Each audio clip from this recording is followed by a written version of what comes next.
എറണാകുളം ജില്ലയിലെ തൃപ്പൂണിത്തുറ ആസ്ഥാനമായി കോട്ടയ്ക്കകത്ത് കിഴക്ക് ദർശനമായി കൊച്ചി രാജവംശത്തിന്റെ ഈ പരദേവതാ സങ്കല്പമായ ക്ഷേത്രം നിലകൊള്ളുന്നു. പ്രധാന മൂർത്തിയായി മഹാവിഷ്ണുവായ ശ്രീ പൂർണ്ണത്രയീശൻ വിളങ്ങുന്നു. വൈകുണ്ഠനാഥൻ, യോഗനാരായണൻ, സന്താന ഗോപാലമൂർത്തി എന്നീ ധ്യാന സങ്കല്പങ്ങളോടെ ആരാധിച്ചു വരുന്ന ഈ ദേശനാഥൻ 3 വേദങ്ങളുടെയും മൂർത്തിമത് ഭാവമായ യജ്ഞപുരുഷനായി വിലസുന്നു. പഴയ കൊച്ചി രാജവംശത്തിലെ 8 രാജക്ഷേത്രങ്ങളിൽ ഒന്ന് എന്ന വിശേഷണവും ഈ പൂർണ്ണത്രയീശ ക്ഷേത്രത്തിനുണ്ട്.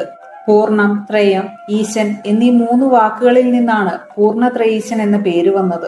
എല്ലാം തികഞ്ഞ അറിവിന്റെ ദൈവം എന്നും പൂർണ്ണത്രയീശനെ വിശേഷിപ്പിക്കാറുണ്ട്. തൃപ്പൂണിത്തുറ എന്ന പേര് വന്നത് ആവനാഴി അഥവാ പൂണി തുറന്ന് വിഗ്രഹം പുറത്തെടുത്ത ഇടമായതിനാലാണ് സ്ഥലപ്പേര് തൃപ്പൂണിത്തുറ എന്ന് വന്നതെന്നാണ് മറ്റൊരു ഐതിഹ്യം. പാലാഴി മധ്യത്തിൽ അനന്താസനസ്ഥനായ അനന്തഫണങ്ങളായ കുടയ്ക്ക് കീഴിൽ ഇരുവശവും ഭൂമിദേവിയോടും ലക്ഷ്മി